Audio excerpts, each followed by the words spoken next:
태극기 배지 하나로 체포된 여성의 정체는 여러분 믿기 어려운 일이 실제로 일어났습니다. 뉴욕 한복판에서 한 여성이 체포됐어요. 그런데 그 이유가 정말 황당합니다.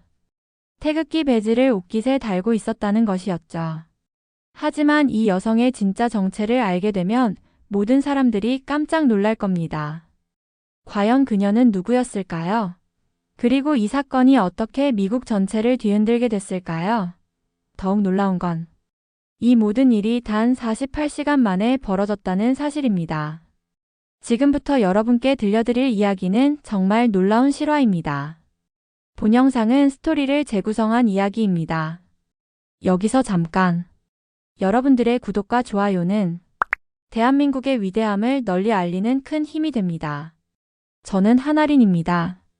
올해 44세이고 곧 미국 역사상 최초의 한국계 여성 연방경찰청장이 될 예정이었죠. 하지만 그날은 그냥 평범한 시민으로 뉴욕 거리를 걷고 있었습니다. 사복 차림에 편한 운동화를 신고 아무도 저를 알아보지 못할 모습이었어요. 회색 후드티에 청바지, 그냥 평범한 중년 여성의 모습이었죠. 그날 뉴욕에서 열린 공공행사에 잠깐 들렀다가 우연히 한국전쟁 참전 기념비를 발견했습니다. 기념비 앞에 서자 가슴이 뭉클했어요. 우리 할아버지도 그 전쟁에 참전하셨거든요. 19살의 나이로 낯선 땅에서 자유를 위해 싸우셨죠. 저는 가방에서 작은 태극기 배지를 꺼냈습니다.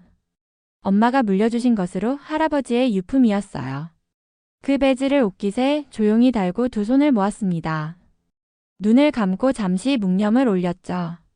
할아버지 감사합니다. 당신이 지켜낸 이 땅에서 저도 정의를 실현하고 있습니다.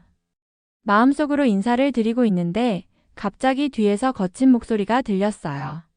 이봐요, 당신 지금 뭐 하는 거죠? 돌아보니 경비원 2명이 저를 노려보고 있었습니다. 그들 뒤로는 경찰관 3명도 보였어요. 모두 험악한 표정이었습니다. 불법적인 외국 상징물을 공공장소에서 전시하는 행위입니다. 당장 제거하고 신분증 보여주세요. 저는 당황했지만 침착하게 대답했습니다. 이건 그냥 작은 배지일 뿐입니다. 조상에게 경의를 표하는 거라 문제가 될 게 없다고 생각하는데요. 하지만 경비원은 더욱 목소리를 높였어요. 외국 국기를 이런 곳에서 흔드는 건 불법입니다. 당신 혹시 간첩 아닙니까? 주변 시민들이 하나둘씩 몰려들기 시작했어요. 누군가는 핸드폰을 꺼내 저를 찍기 시작했죠. 저는 부끄러웠지만 참았습니다. 경찰서에 가서 얘기하시죠. 저항하지 마세요. 그 순간 저는 결정을 내렸습니다. 신분을 밝히지 않기로 한 거예요. 왜냐하면 이 상황이 어떻게 처리되는지 직접 보고 싶었거든요. 과연 미국의 공권력이 얼마나 공정한지, 한국계 미국인에게 어떤 시선을 보내는지 말이죠. 차가운 수갑이 제 손목에 채워졌습니다. 그 금속의 차가움이 뼈까지 스며들었어요. 주변 사람들이 웅성거리며 수군댔습니다. 저 동양 여자 뭔가 수상해 보이네. 요즘 이런 사람들이 많다던데. 저는 그 모든 시선과 말들을 견뎌냈어요. 그냥 묵묵히 경찰차 뒷자리에 올라탔습니다. 창문 밖으로 보이는 한국전쟁 기념비가 점점 멀어졌죠. 경찰서에 도착했을 때는 이미 해가 지고 있었어요. 유치장으로 향하는 복도를 걸으며 저는 이상한 기분이 들었습니다. 제가 FBI에서 일할 때 수없이 걸었던 그런 복도였거든요. 하지만 이번엔 제가 수갑을 찬 채 걷고 있었죠. 담당 형사는 저를 보더니 대놓고 코웃음을 쳤습니다. 짧은 머리에 날카로운 눈을 한 중년 남성이었어요. 또 동양계네요. 요즘 이런 사람들이 참 많아졌어. 뭔가 꿍꿍이가 있을 거야. 저는 그 말을 듣고도 참았어요. 그냥 조용히 의자에 앉았습니다. 이름이 뭡니까? 한아린입니다. 나이는 44세입니다. 직업은 공무원입니다. 형사가 비웃으며 말했어요. 공무원이라. 어떤 공무원이죠? 시청 직원? 아니면 학교 사무직? 저는 잠시 망설였습니다. 그리고 조심스럽게 대답했어요. 연방정부 소속입니다. 연방정부라고? 형사는 더욱 의심스러운 눈으로 저를 봤어요. 그럼 대단한 사람이네요. 그런데 왜 이런 짓을 했죠? 무슨 짓 말씀이세요? 태극기 같은 외국 물건을 공공장소에서 전시한 거 말입니다. 형사는 책상을 탁 치며 소리쳤어요. 당신 같은 동양계가 여기서 뭘 노리는 거죠? 혹시 북한에서 보낸 거 아닙니까? 그 순간 제 가슴속에서 뭔가 끌어올랐습니다. 하지만 저는 여전히 침묵을 지켰어요. 대신 마음속으로 되뇌었죠. 내가 누구인지 너희는 모른다. 하지만 곧 알게 될 거야. 그때가 되면 너희가 얼마나 큰 실수를 저질렀는지 깨닫게 될 거다. 신문은 2시간 동안 계속됐어요. 같은 질문을 반복하고 협박하고 회유하기도 했죠. 하지만 저는 끝까지 신분을 밝히지 않았습니다. 유치장 침대는 차갑고 딱딱했어요. 얇은 담요 한 장으로는 추위를 막을 수 없었죠. 저는 천장을 바라보며 과거를 떠올렸습니다. FBI에서 일할 때였어요. 제가 30대 초반이었죠. 동료 중에 마이클이라는 수사관이 있었습니다. 베테랑이었고 모든 사람들이 존경하는 인물이었어요. 하지만 저는 그가 증거를 조작하는 걸 우연히 발견했었죠. 그때도 모든 사람들이 저를 의심했습니다. 한국계라서 미국을 믿지 못하는 거 아니냐, 동양인 특유의 질투심 때문이다, 승진하려고 동료를 모함한다, 그런 말들을 들었어요. 상사들은 저를 불러다가 말했죠. 아린, 마이클은 20년간 이 나라를 위해 일한 사람이야. 내가 정말 확신하는 거냐? 저는 떨리는 목소리로 대답했습니다. 네, 확신합니다. 증거가 있어요. 증거라는 게 정말 확실한 거냐? 혹시 내가 잘못 본 건 아니고? 하지만 저는 끝까지 진실을 추구했습니다. 감정보다는 증거로, 원함보다는 정의로 맞섰죠. 밤을 새워가며 더 많은 증거를 수집했어요. 마이클이 얼마나 많은 사건을 조작했는지 하나하나 파헤쳤습니다. 결국 진실이 드러났어요. 마이클은 15년간 무려 47건의 사건에서 증거를 조작했었죠. 그는 결국 감옥에 갔고 저는 더 높은 자리로 승진했습니다. 그때도 그랬고 지금도 마찬가지예요. 진실은 언젠가 드러나게 되어 있거든요. 이번에도 견뎌내자. 복수가 아니라 정의를 위해서. 감정이 아니라 원칙을 위해서. 저는 그렇게 다짐하며 잠이 들었습니다. 다음 날 아침 차가운 물로 세수를 하고 나니 정신이 좀 맑아졌어요. 유치장에는 저 말고도 여러 사람들이 있었습니다. 멕시코에서 온 로사라는 여성이 있었어요. 40대 중반으로 보였는데 아이 셋을 키우는 엄마였죠. 단속에 걸려서 들어온 거였습니다. 언니, 무슨 일로 들어왔어요? 로사가 저에게 물었어요. 저는 간단히 상황을 설명했죠. 태극기 배지 때문에요. 그게 뭐가 문제인데요? 저도 멕시코 국기 팔찌 차고 다니는데 구석에는 톰이라는 노숙인 할아버지가 있었어요. 베트남전 참전용사였는데 공원에서 잠을 잤다는 이유로 붙잡혀온 거였습니다. 나도 이 나라를 위해 싸웠는데 할아버지는 쓸쓸하게 말했어요. 이제는 잠잘 곳도 없다고 범죄자 취급하네. 맞은편에는 제이슨이라는 흑인 청년이 있었어요. 대학생이었는데 단순히 수상하게 보였다는 이유로 불심 검문을 받다가 들어온 거였죠. 저는 그냥 도서관에서 공부하고 집에 가는 길이었어요. 그런데 경찰이 저를 세우더니 가방을 뒤지고 저는 그들과 대화하면서 깨달았습니다. 이 싸움은 저만의 것이 아니라는 걸 말이죠. 우리 모두가 이 시스템 안에서 차별받고 소외받는 사람들이었어요. 로사는 피부색 때문에, 톰 할아버지는 가난 때문에, 제이슨은 편견 때문에, 그리고 저는 한국계라는 정체성 때문에. 언니, 괜찮을 거예요. 로사가 제게 말했습니다. 저보다 훨씬 어려운 상황인데도 저를 위로해 주더라고요. 진실은 언젠가 드러나요. 그 순간 저는 더욱 확신했습니다. 이 일을 계기로 모든 걸 바꿔야겠다고 말이에요. 그런데 이튿날 아침 일찍 경찰서가 갑자기 발칵 뒤집혔습니다. 하나린을 찾아라. 지금 당장. 뉴욕시장이 직접 전화를 걸어 고함을 질렀다고 해요. 경찰서장은 당황해서 부하들에게 소리쳤죠. 하나린이 누구야? 어디 있어? 저기 유치장에 있는 동양계 여성 말입니까? 뭐라고? 유치장에? 그 뒤로는 백악관에서도 연락이 왔어요. 대통령 비서실장이 직접 전화를 걸었죠. 하나린 경찰청장 임명 예정자가 실종됐다고? 도대체 어떻게 된 일이야? 48시간째 연락이 안 된다는데. 경찰서장은 식은땀을 흘리며 다급히 확인했어요. 설마 그 여자가? 경찰서 안은 완전히 난리가 났어요.